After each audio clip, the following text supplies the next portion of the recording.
is run by a bunch of investment bankers, and their modus operandi. Hola, soy Fernando Luque, editor para Morningstar en España, y hoy tengo el placer y el honor de tener con nosotros a Marc Garriga-Said. Marc es muy conocido como gestor del Koala SICAV, pero lo que la gente a lo mejor no sabe es que también gestiona un fondo muy particular, un fondo sectorial llamado el Panda Agriculture and Water. Muchas gracias por estar aquí, Marc. Gracias a vosotros. No sé si nos puedes contar un poquito más sobre este fondo muy novedoso. Sí. Es un fondo de reciente creación, es un fondo que invierte en agricultura y en agua. Básicamente en agricultura, porque agua es hasta un 20% de los activos, el 80% es agricultura, pero como la agricultura y el agua son muy relacionados, en el fondo decimos siempre que tener plantaciones agrícolas en realidad es tener derechos de agua y por tanto al final es invertir indirectamente en agua, ¿no? Por tanto, en términos de conceptos, puedo decir que es invertir en agricultura e invertir en agua. Entonces invertimos en todas las empresas agrícolas del mundo, acciones cotizadas. Evidentemente hay componente de Asia, componente de Australia, Nueva Zelanda, que son muy potentes en el mundo agrícola, pero básicamente el 60% es en dólar, es en empresas americanas, canadienses o en Londres, también empresas europeas, algo menos. Y hay empresas, evidentemente, latinoamericanas porque son una potencia mundial, ¿no? Argentina, Brasil, Uruguay, pues son una potencia mundial, ¿no? Por tanto, es un fondo long only, ¿no? Que decimos, es decir, es un fondo de acciones invertido permanentemente, sin coberturas, ni de bolsa, ni coberturas de divisa. Y, por tanto, es un fondo que tiene cierto riesgo, porque es en bolsa, pero tiene la mitad de volatilidad que el Eurostock, por ejemplo, la mitad. Por tanto, es invertir... Además hay muy pocos fondos que invierten en estos sectores. Sí, fue una sorpresa cuando estuvimos preparándolo, llevamos mucho tiempo analizando empresas para el sector, y cuando vimos que realmente no había ningún fondo. Tenemos una base de datos de unos 300, 400 empresas agrícolas en el mundo, de las cuales 100 no tienen casi liquidez, por lo tanto las vamos siguiendo, pero no es posible invertir aún. Y de las 300... hay más de 100 que son empresas muy pequeñitas. Entonces lo sorprendente es que vimos que no había ningún fondo en España que invirtiese en activos agrícolas, cuando España es de los países quizá del mundo con más tradición agrícola, ¿no? Y en Europa, de hecho, hay poquísimos. Estamos hablando de unos 15 fondos UCITS en Europa, 15 fondos de, no sé si hay 50.000 fondos en Europa, no sé cuántos hay, lo sabéis mejor vosotros. Entonces es increíble que un sector tan importante como la agricultura, alimentación ligada desde la parte más básica, pues no hubiese un fondo donde poder invertir. Y además la ventaja es que como son activos muy tradicionales, la volatilidad es menor que la bolsa, lo cual es invertir un poco en bolsa, pero sin asumir tanto riesgo, ¿no? Y con unas macro tendencias a 10 años, 20 años brutales, ¿no? Entonces te hemos invitado también para que nos dé algunas ideas de las empresas que más te gustan, y me imagino que esas empresas pues formarán parte de la cartera del fondo.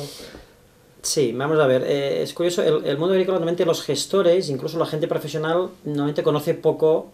Yo también lo conocía hasta hace unos años, porque suele conocer las 10 grandes empresas, sea Syngenta, Monsanto, John Deere, la de maquinaria agrícola, o sea, varias empresas muy grandes, pero conoce menos que hay muchas empresas pequeñas, hay muchas microcaps y small caps muy interesantes, muy especializadas, ¿no? Entonces... no sé si nos puede voy a dar algunos casos. nombres. Sí, vamos a...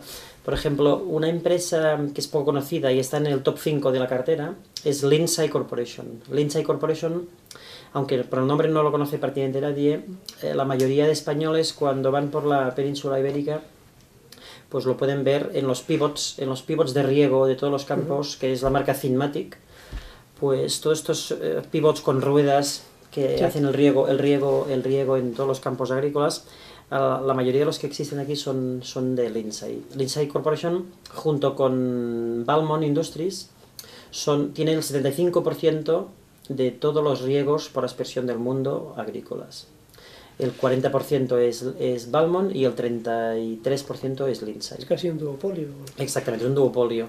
La ventaja de Lindsay es que, así como Valmont tiene otros negocios, y cuando la parte agrícola es una parte, no es la mayoritaria, en Lindsay el 85% de sus ventas son al sector agrícola. 65% son ventas de Estados Unidos, 35% son ventas del resto del mundo. En Estados Unidos, casi al 50% de los campos agrícolas tienen riego por aspersión, mecanizado. En el resto del mundo es el 2%. Entonces, el potencial de crecimiento es inmenso. Lindsay tiene una estructura financiera buenísima, casi no tiene deuda porque ha funcionado muy bien. Esta cotiza a 11 veces free cash flow, o sea, un ratio muy atractivo, crece al 15% anual y es una empresa que ha ido muy bien estos años, pero lleva un año parada, entonces la verdad es que está muy atractiva. Comparado con la bolsa, como comentábamos antes, ¿no? Que no es tan fácil encontrar acciones baratas hoy en día, pues Lindsay puede crecer fuera de Estados Unidos porque el porcentaje de tierras que van a ser de regadío cada vez van a ser mayores por las necesidades de crecimiento en temas agrícolas y por tanto Lindsay es una forma interesantísima de invertir en agua e invertir en agricultura. Y de hecho prácticamente no recompra acciones, lo cual también es otro potencial que tiene. Hoy en día hay que mirar las recompras de acciones que hace la empresa, ¿no? Como vimos ayer en Caterpillar, pues la acción estaba cayendo, anuncias que recompras acciones y enseguida la acción sube, ¿no? Entonces es una carta que muchas empresas están utilizando y, por ejemplo, el caso de Lindsay la han utilizado muy poco, ¿no? Por lo tanto, tiene mucho recorrido, ¿no? Otro ejemplo de inversión, también está en el top 5 de la cartera, es Yara Internacional, la noruega. Yara Internacional viene del grupo Norsk Hydro, era la parte agrícola de Norsk Hydro y en 2004 se separó, se escindió de Norsk Hydro y por tanto es uno de los gigantes mundiales de agricultura en lo que es fertilizantes en amonio, nitratos, también algo de fosfatos, muy poco en potasio, ha comprado alguna mina pero tiene muy poco. Y sobre todo que además ofrece soluciones agrícolas para todos los campesinos. Además de vender el fertilizante, ofrece muchas soluciones y es un monstruo muy diversificado, capitaliza 10.000 millones, vende un 40% a Europa, vende más del 25-30% a Estados Unidos, el 11% a Asia, el 5% a Australia, está muy diversificado. Con la caída de fertilizantes de este verano ni le ha afectado porque cayeron más de las de potasio y está más en temas de nitratos y fosfatos y soluciones inteligentes para la agricultura y por lo tanto es una empresa de las grandes que nos gusta mucho porque aún está a unos ratios de 12 veces free cash flow, lo cual también es un ratio bastante interesante, con crecimientos de más del 10% anual últimos 10 años. Este sería un ejemplo distinto de lo que hemos de Lindsay, ¿no? Un tercer ejemplo un poco más pequeñito, que quizá no está tan barata, pero es bastante oligopolística, es Cal-Maine. Cal-Maine es una empresa americana que es la líder en Estados Unidos de venta de huevos en supermercados y a domicilio. Y entonces se ha especializado en la venta de huevos. Curiosamente, las empresas de ganadería que venden pues, pollo, venden cerdo, venden bovino, tienen márgenes bastante pequeños, del 2% sobre ventas, margen neto, o sea, la última línea.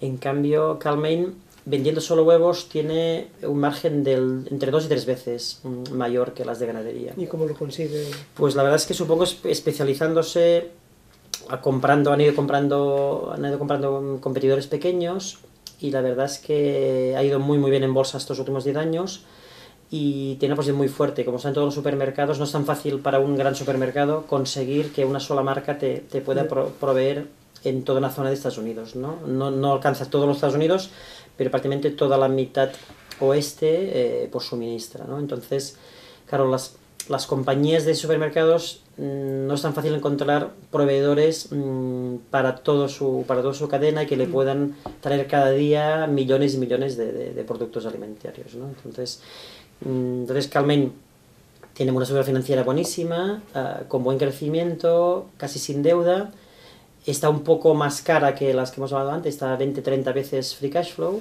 porque el último año pues, le bajó un poco. Ha subido mucho en 10 años, lo cual es una empresa muy interesante estratégicamente, tenemos menos peso porque es más pequeña y tiene la vemos menos recorrido, ¿no? Estos son algunos ejemplos de transacciones, por ejemplo, que tenemos, ¿no? Para entender un poco que se puede invertir en el sector agrícola, que es un sector que nadie se imagina que se puede invertir, ¿no? Y hay cosas muy interesantes y bastante estables, ¿no? Bastante estables. Sí, es muy interesante. Pues muchísimas gracias, Marc, por esas 3 ideas del sector agrícola. Muchísimas gracias, Gracias a Marc. vosotros.